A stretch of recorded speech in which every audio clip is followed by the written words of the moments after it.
The Zodiac Killer is the pseudonym of an unidentified serial killer who operated in Northern California in the late 1960s. The case has been described as the most famous unsolved murder case in American history. It became a fixture of popular culture and inspired amateur detectives to attempt to solve it. The Zodiac murdered 5 known victims in the San Francisco Bay Area between December 1968 and October 1969, operating in rural, urban, and suburban settings. He targeted young couples and a lone male cab driver.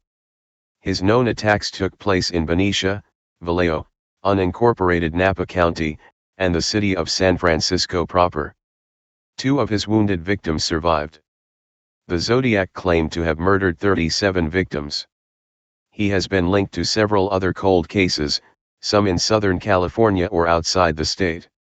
The Zodiac coined this name in a series of taunting letters and cards that he mailed to regional newspapers, in which he threatened killing sprees and bombings if they were not printed. Some of the letters included cryptograms, or ciphers, in which the killer claimed that he was collecting his victims as slaves for the afterlife. Of the 4 ciphers he produced, 2 remain unsolved, and 1 was cracked only in 2020. While many theories regarding the identity of the killer have been suggested, the only suspect authorities ever publicly named was Arthur Lee Allen, a former elementary school teacher and convicted sex offender who died in 1992. Although the Zodiac ceased written communications around 1974, the unusual nature of the case led to international interest that has been sustained throughout the years. The San Francisco Police Department marked the case inactive in April 2004, but reopened it at some point prior to March 2007. The case also remains open in the city of Vallejo, as well as in Napa and Solano counties. The California Department of Justice has maintained an open case file on the Zodiac murders since 1969. Murders and correspondence. Confirmed murders. Although the Zodiac claimed in letters to newspapers to have committed 37 murders, investigators agree on 7 confirmed assault victims, 5 of whom died and 2 survived. They are David Arthur Faraday, 17, and Betty Lou Jensen, 16, shot and killed on December 20, 1968, on Lake Herman Road, within the city limits of Benicia. Michael Reynald Majo, 19, and Darlene Elizabeth Farron, 22, shot on July 4, 1969, in the parking lot of Blue Rock Springs Park in Vallejo. Majo survived the attack. Farron was pronounced dead on arrival at Kaiser Foundation Hospital. Brian Calvin Hartnell, 20, and Cecilia Ann Shepard, 22, stabbed on September 27, 1969, at Lake Berryessa in Napa County. Hartnell survived, but Shepard died as a result of her injuries a couple days later on September 29. Paul Lee Stein, 29, shot and killed on October 11, 1969, in the Presidio Heights neighborhood of San Francisco. Lake Herman Road murders. David Arthur Faraday and Betty Lou Jensen. The first murders widely attributed to the Zodiac Killer were the shootings of high school students Betty Lou Jensen and David Arthur Faraday on December 20, 1968 on Lake Herman Road, just inside the city limits of Benicia. The couple were on their first date and planned to attend a Christmas concert at Hogan High School, about 3 blocks from Jensen's home. They visited a friend before stopping at a local restaurant and driving out on Lake Herman Road, a popular area for young couples. At about 10:15 p.m., Faraday parked his mother's Rambler in a gravel turnout, which was a well-known lover's lane. Shortly after 11 p.m., their bodies were found by Stella Borges, who lived nearby. The Solano County Sheriff's Department investigated the crime but no leads developed. Using available forensic data, Robert Graysmith later speculated in his 1976 account that another car pulled into the turnout just prior to 11 p.m. and parked beside the couple. The killer may have exited the second car and walked toward the Rambler, possibly ordering the couple out of it. It appeared that Jensen had exited the car first, but when Faraday was halfway out, the killer shot him in the head. The killer shot Jensen 5 times in the back as she fled. Her body was found 28 feet from the car. The killer drove off after this. Blue Rock Springs murder.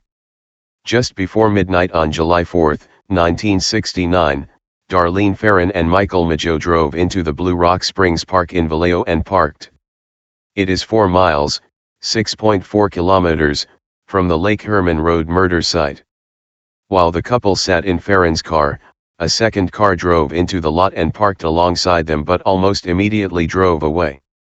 Returning about 10 minutes later, this second car parked behind them. The driver of the second car exited and approached the passenger side door of Ferrin's car, carrying a flashlight and a 9mm Luger. The killer directed the flashlight into Mageau's and Ferrin's eyes before shooting at them, firing 5 times. Both victims were hit, and several bullets passed through Mageau and into Ferrin. The killer walked away from the car but returned and shot each victim twice more before driving off. On July 5, 1969, at 12:40 a.m., a man phoned the Vallejo Police Department to report and claim responsibility for the attack. The caller also took credit for the murders of Jensen and Faraday 6.5 months earlier. Police traced the call to a phone booth at a gas station at Springs Road and Tuolumne, located about 3/10 of a mile, 500 m, from Ferrin's home and a few blocks from the Vallejo Police Department. Ferrin was pronounced dead at the hospital. Mageau survived the attack despite being shot in the face, neck, and chest. Mageau described his attacker as a 26 to 30-year-old, 195 to 200 pound, 88 to 91 kilograms, or possibly even more, 5 foot 8 inch, 1.73 m, white male with short, light brown curly hair. First letters from the Zodiac. I like killing people because it is so much fun. It is more fun than killing wild game in the forest because man is the most dangerous animal of all. To kill something gives me the most thrilling experience. It is even better than getting your rocks off with a girl. The best part of it is the when I die I will be reborn in paradise and all the I have killed will become my slaves. I will not give you my name because you will try to slow down or atop my collection of slaves for my afterlife. Abirayat Methpiti. The solution to Zodiac's 408 symbol cipher, solved in August 1969, including faithful transliterations of spelling and grammar errors in the original. The meaning, if any, of the final 18 letters has not been determined.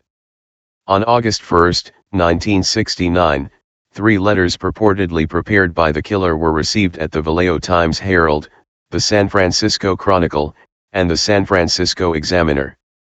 The nearly identical letters, subsequently described by a psychiatrist to have been written by someone you would expect to be brooding and isolated, took credit for the shootings at Lake Herman Road and Blue Rock Springs. Each letter also included 1/3 of a 408 symbol cryptogram which the killer claimed contained his identity. The killer demanded they be printed on each paper's front page or he would cruise sick around all weekend killing lone people in the night then move on to kill again, until I end up with a dozen people over the weekend. The Chronicle published its third of the cryptogram on page 4 of the next day's edition. An article printed alongside the code quoted Vallejo Police Chief Jack E. Stiltz as saying, "We're not satisfied that the letter was written by the murderer," and requested the writer send a second letter with more facts to prove his identity. The threatened murders did not happen, and all 3 parts of the cryptogram were eventually published. On August 7, 1969, the San Francisco Examiner received a letter with the salutation, "Dear editor, this is the Zodiac speaking." This was the first time the killer had used this name for identification. The letter was a response to Chief Stiltz's request for more details that would prove he had killed Faraday, Jensen, and Ferrin. In it, the Zodiac included details about the murders that had not yet been released to the public. He also said that when the police cracked his code they will have me. Author Sarin Rostkors explains that the episode paragraph in this letter referenced the Alfred Hitchcock Presents episode museum piece. The attachment of a light to a gun was a plot element which Zodiac adopted. The episode dialogue also contains the phrase "the most dangerous game." Zodiac was both referring to and acting out Hitchcock story elements. On August 8, 1969, Donald and Betty Harden of Salinas, California cracked the 408-symbol cryptogram. It contained a misspelled message in which the killer seemed to reference the most dangerous game. The author also said that he was collecting slaves for his afterlife. No name appears in this decoded text. The killer said that he would not give away his identity because it would slow down or stop his slave collection. Lake Berryessa murder. A view of Lake Berryessa. Photo of Brian Hartnell's car door, onto which the Zodiac killer wrote details of his attack upon Hartnell and Cecilia Shepard. On September 27, 1969, Pacific Union College students Brian Hartnell and Cecilia Shepard were picnicking at Lake Berryessa on a small island connected by a sand spit to Twin Oak Ridge. A white man, about 5 feet 11 inches, 1.80 m, weighing more than 170 pounds, 77 kilograms, approached them wearing a black executioner's type hood with clip-on sunglasses over the eye holes and a bib-like device on his chest that had a white 3x3-inch, 7.6 cm x 7.6 cm, cross-circle symbol on it. He approached them with a gun, which Hartnell believed to be a .45. The hooded man claimed to be an escaped convict from a jail with a two-word name, in either Colorado or Montana. A police officer later inferred that the man had been referring to a jail in Deer Lodge, Montana, where he had killed a guard and subsequently stolen a car. He said that he needed their car and money to travel to Mexico because the stolen vehicle was too hot. The killer had brought pre-cut lengths of plastic clothesline and told Shepard to tie up Hartnell before he tied her up.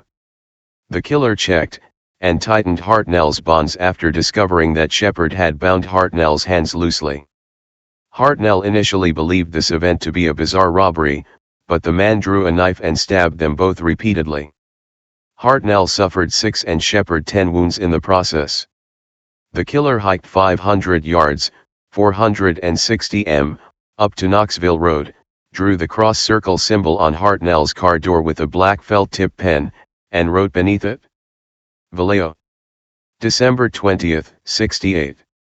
July 4, 69. Sep 27, 69, 6:30. By knife. At 7:40 p.m., the killer called the Napa County Sheriff's Office from a pay telephone to report this latest crime. The caller first stated to the operator that he wished to report a murder, no, a double murder, before saying that he had committed the crime. KVON radio reporter Pat Stanley found the phone, still off the hook, a few minutes later at the Napa Car Wash on Main Street in Napa. It was a few blocks from the sheriff's office, and 27 miles, 43 kilometers, from the crime scene. Detectives lifted a still wet palm print from the telephone but were never able to match it to any suspect. After hearing the victim's screams for help, a man and his son fishing in a nearby cove discovered the couple and got help by contacting park rangers. Napa County Sheriff's deputies Dave Collins and Ray Land were the first law enforcement officers to arrive at the crime scene. Shepard was conscious when Collins arrived, and provided him with a detailed description of the attacker. Hartnell and Shepard were taken to Queen of the Valley Hospital in Napa by ambulance. Shepard lapsed into a coma during transport, never regained consciousness, and died 2 days later. Hartnell survived to recount his tale to the press. Napa County Detective Ken Narlow, who was assigned to the case from the outset, worked on solving the crime until his retirement from the department in 1987. Presidio Heights murder. San Francisco from the Presidio, 1966.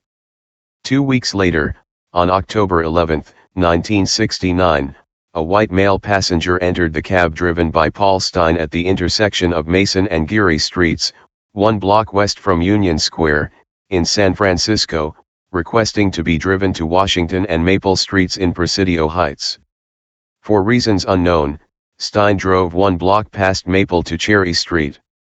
The passenger shot Stein once in the head with a 9mm handgun, took the driver's wallet and car keys, and tore away a section of his blood-stained shirt tail. 3 teenagers across the street at 9:55 p.m. saw the incident, and phoned the police while the crime was in progress. They observed a man wiping the cab down before walking away toward the Presidio, 1 block to the north. 2 blocks from the crime scene, patrol officers Don Falk and Eric Zelms, responding to the call, observed a white man walking along the sidewalk east on Jackson Street and stepping onto a stairway leading up to the front yard of one of the homes on the north side of the street. The encounter lasted only 5 to 10 seconds.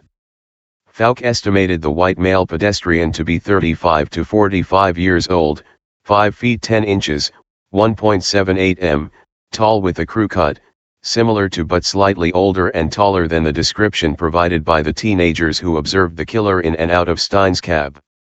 The teenagers described the suspect to be 25 to 30 years old with a crew cut and standing approximately 5 feet 8 inches, 1.73 m, to 5 feet 9 inches, 1.75 m, tall.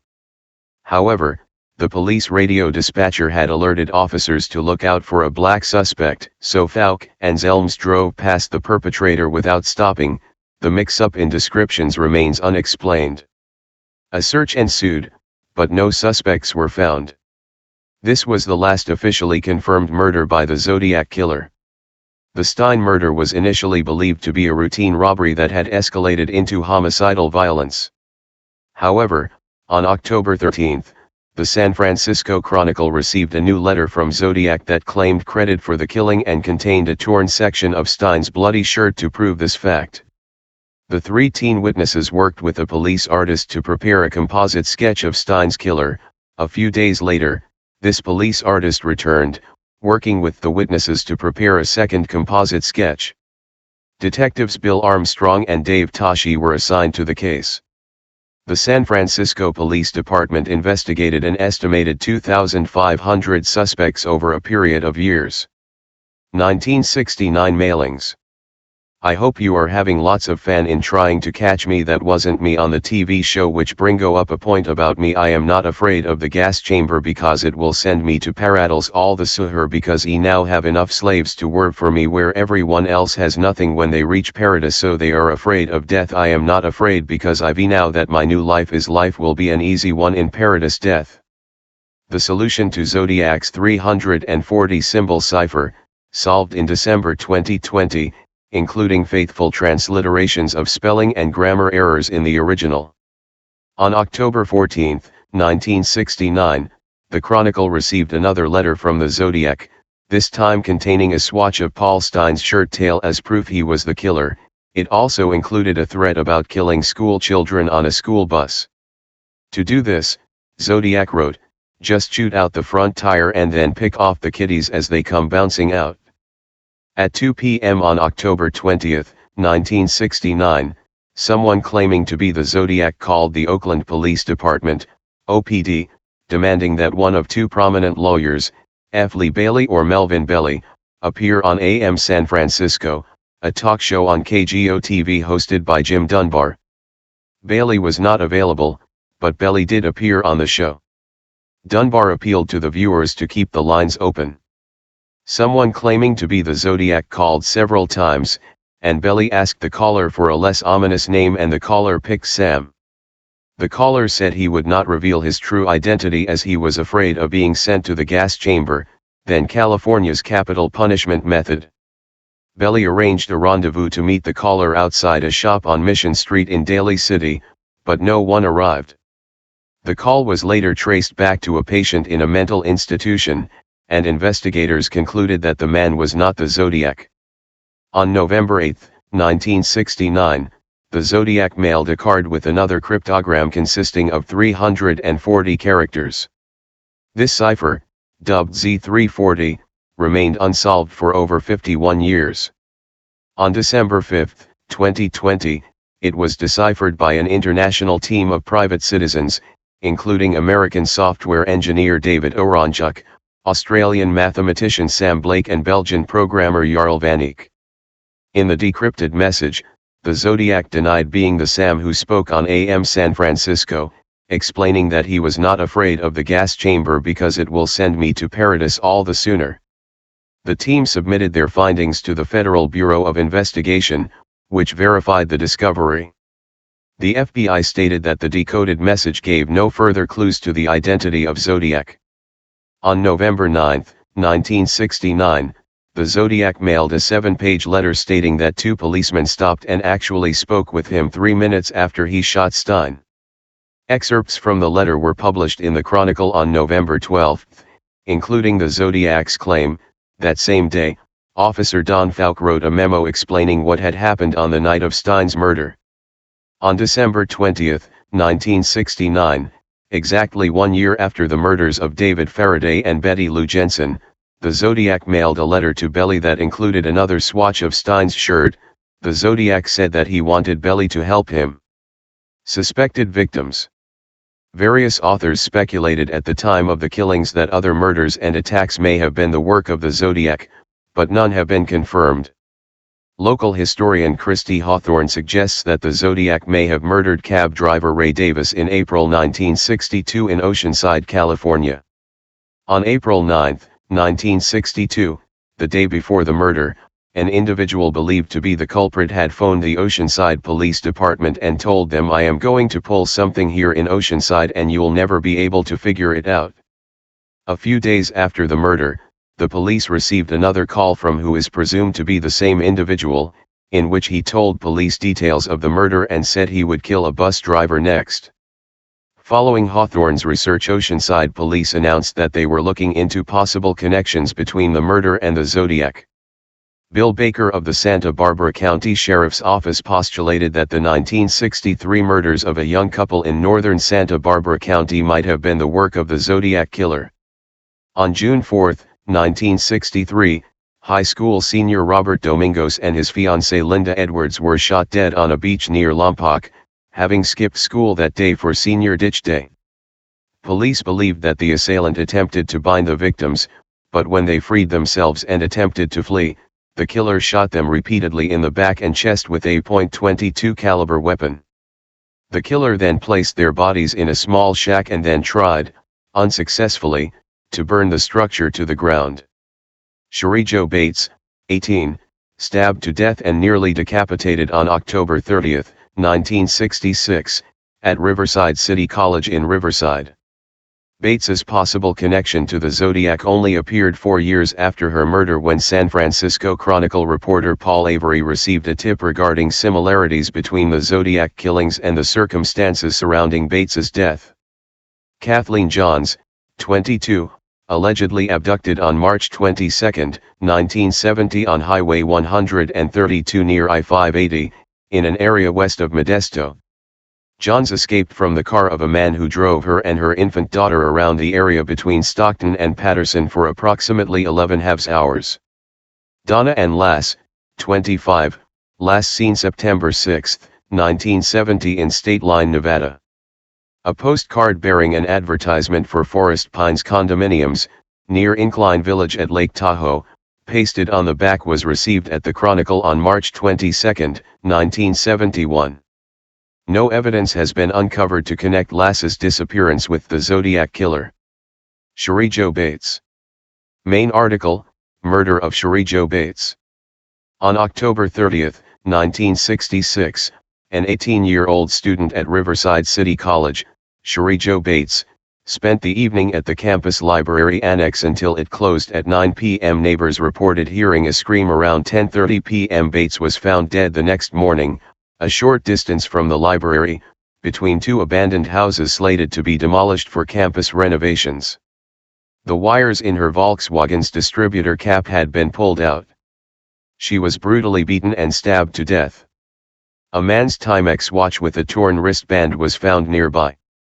The watch had stopped at 12:24, but police believe that the attack had occurred much earlier. The typewritten confession received by Riverside Police and the Riverside Press Enterprise November 29, 1966.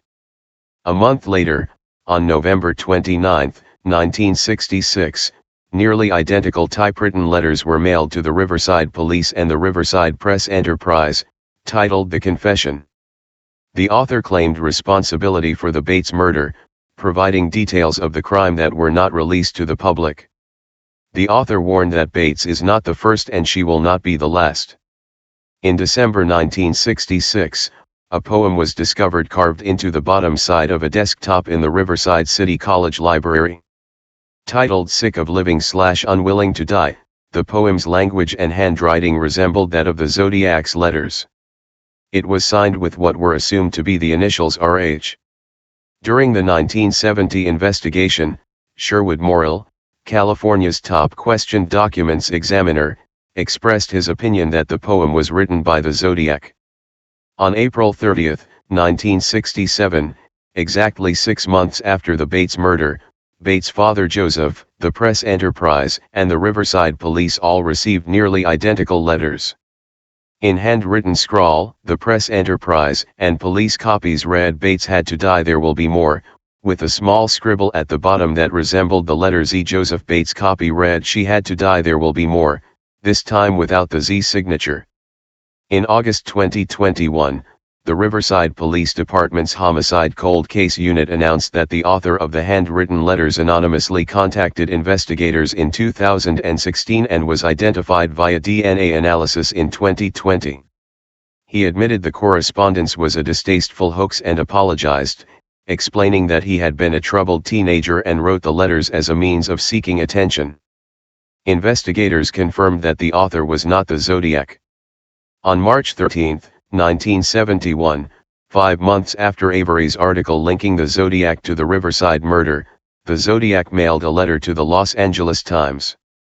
In the letter he credited the police, instead of Avery, for discovering his Riverside activity, but they are only finding the easy ones, there are a hell of a lot more down there. The connection between Chorizo Bates, Riverside, and the Zodiac remains uncertain. Paul Avery and the Riverside Police Department maintain that the Bates homicide was not committed by the Zodiac, but did concede that some of the Bates letters may have been his work to claim credit falsely. Donna Lass. The Lake Tahoe card addressed to Paul Avery on March 22, 1971. On March 22, 1971, a postcard to the Chronicle, addressed to Paul Avery and believed to be from the Zodiac, appeared to claim responsibility for the disappearance of Donna Lass on September 6, 1970. Made from a collage of advertisements and magazine lettering, it featured a scene from an advertisement for Forest Pines condominiums and the text "Sierra Club, sought victim 12, peek through the pines, pass Lake Tahoe areas, and around in the snow." The Zodiac's crossed circle symbol was in both the place of the usual return address and the lower right section of the front face of the postcard. Lass was a nurse at the Sahara Tahoe Hotel and Casino.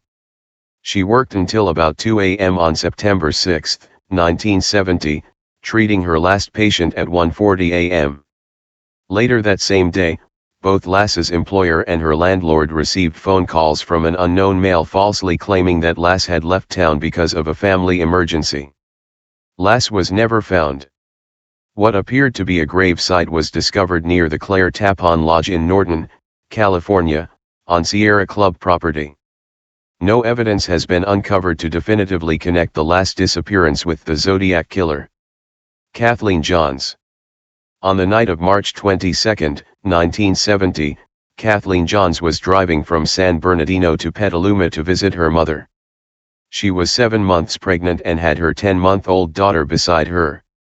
While heading west on Highway 132 near Modesto, a car behind her began honking its horn and flashing its headlights. She pulled off the road and stopped. The man in the car parked behind her, approached her car, stated that he observed that her right rear wheel was wobbling, and offered to tighten the lug nuts. After finishing his work, the man drove off, yet when Johns pulled forward to re-enter the highway, the wheel almost immediately came off the car. The man returned, offering to drive her to the nearest gas station for help. She and her daughter climbed into his car. During the ride, the car passed several service stations, but the man did not stop. For about 90 minutes, he drove back and forth around the back roads near Tracy. When Johns asked why he was not stopping, he would change the subject. When the driver finally stopped at an intersection, Johns jumped out with her daughter and hid in a field. The driver searched for her using a flashlight, telling her that he would not hurt her, before eventually giving up. Unable to find her, he got back into the car and drove off. Johns hitched a ride to the police station in Paterson. When Johns gave her statement to the sergeant on duty, she noticed the police composite sketch of Paul Stein's killer and recognized him as the man who had abducted her and her child. Fearing that he might return to kill them all, the sergeant had Johns wait in the dark at nearby Mills restaurant. When her car was found, it had been gutted and torched. Most accounts say that the man threatened to kill Johns and her daughter while driving them around, but at least one police report disputes that. John's account to Paul Avery of the Chronicle indicates that her abductor left his car and searched for her in the dark with a flashlight. However, in one report she made to the police, she stated that he did not leave the vehicle. Discussions of other possible attacks. There is no consensus on the number of people Zodiac attacked or the years in which the attacks took place. The attacks on Kathleen Johns and Donna Lass, if attributable to Zodiac, suggest a new MO. The targets would be individual females rather than couples, and they would be abducted. Many of the Santa Rosa hitchhiker murders exhibit these themes and have long been considered possible Zodiac crimes. The strangulation of some of these victims is in line with the Zodiac's October 1970 claim to kill by rope. In 1986, Robert Graysmith published a list of 49 confirmed and possible Zodiac targets. This list includes some of the Santa Rosa hitchhiker murder victims. Further Zodiac communications. The crosshair-like symbol with which the Zodiac signed his letters. Zodiac continued to communicate with authorities for the remainder of 1970 via letters and greeting cards to the press. In a letter postmarked April 20, 1970, the Zodiac wrote, "My name is ____________," followed by a 13-character cipher that has not been solved to this day. The Zodiac went on to state that he was not responsible for the recent bombing of a police station in San Francisco, referring to the February 18, 1970, death of Sergeant Brian McDonnell 2 days after the bombing at Park Station in Golden Gate Park, but added there is more glory to killing a cop than a SID because a cop can shoot back. The letter included a diagram of a bomb the Zodiac claimed that he would use to blow up a school bus. At the bottom of the diagram, he wrote, Zodiac killer symbol. SVG equals 10, SFPD equals 0. Zodiac sent a greeting card postmarked April 28, 1970 to the Chronicle. Written on the card was "I hope you enjoy yourselves when I have my blast," followed by the Zodiac's cross-circle signature. On the back of the card, the Zodiac threatened to use the bus bomb soon unless the newspaper published the full details that he had written. He also wanted to start seeing people wearing some nice Zodiac boutons. In a letter postmarked June 26, 1970, the Zodiac stated that he was upset that he did not see people wearing Zodiac buttons. He wrote, "I shot a man sitting in a parked car with a .38. The Zodiac was possibly referring to the murder of 25-year-old Sergeant Richard Radedick 1 week earlier. At 5:25 a.m. on June 19, Radedick was writing a parking ticket in his squad car when an assailant unrelated to the traffic violation shot him in the head with a .38 caliber pistol through the closed driver's side window. Radedick died 15 hours later. The San Francisco Police Department, SFPD, denies that the Zodiac was involved. The murder remains unsolved. Included with the letter was a Phillips 66 road map of the San Francisco Bay Area. On the image of Mount Diablo, the Zodiac had drawn a cross circle similar to those from previous correspondence. At the top of the cross circle, he placed a 0, a 3, 6, and a 9. The accompanying instructions stated that the 0 was to be set to Mag N. The letter also included a 32-letter cipher that the killer claimed would, in conjunction with the code, lead to the location of a bomb that he had buried and set to detonate in the fall. The cipher was never decoded, and the alleged bomb was never located. The killer signed the note with Zodiac killer symbol. SVG, 12, SFPD, 0. In a letter to the Chronicle postmarked July 24, 1970, the Zodiac took credit for Kathleen Johns's abduction, 4 months after the incident. In a July 26, 1970 letter, the Zodiac paraphrased a song from the Mikado, adding his own lyrics about making a little list of the ways in which he planned to torture his slaves in paradise.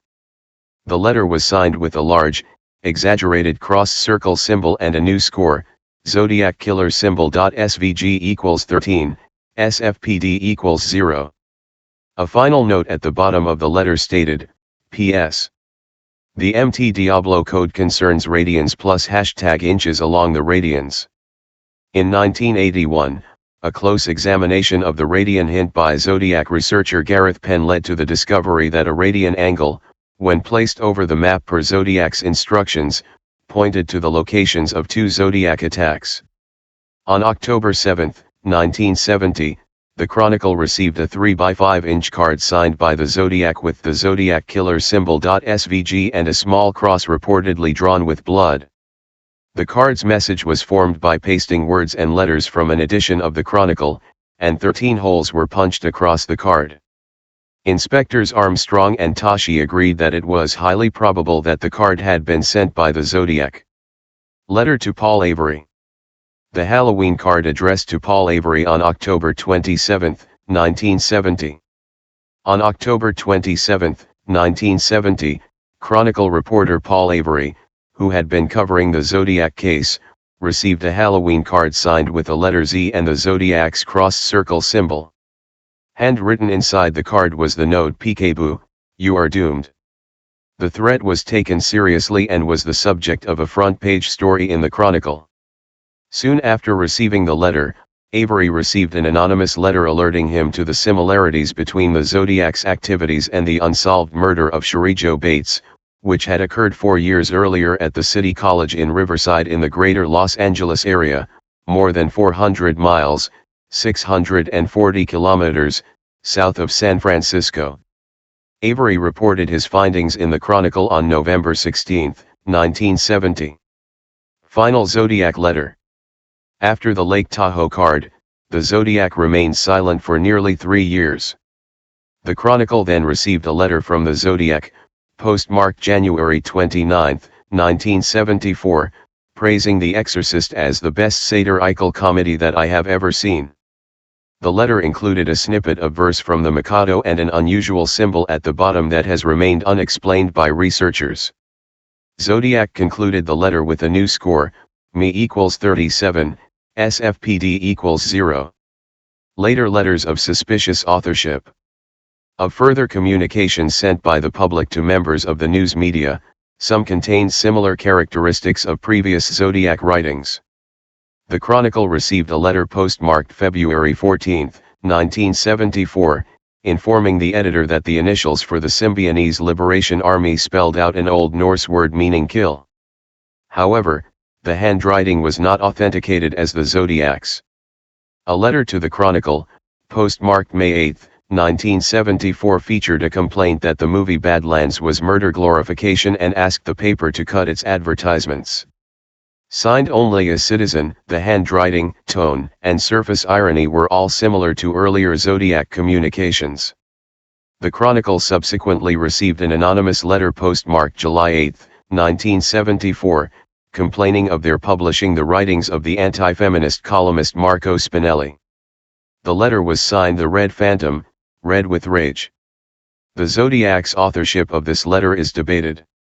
A letter, dated April 24, 1978, was initially deemed authentic but was declared a hoax less than 3 months later by 3 experts. Dave Tashi, the SFPD homicide detective who had worked the case since the Stein murder, was thought to have forged. The Zodiac killing remains unsolved till today. Please like and subscribe, if found what you were looking for. Until next time, your friendly neighborhood random guy.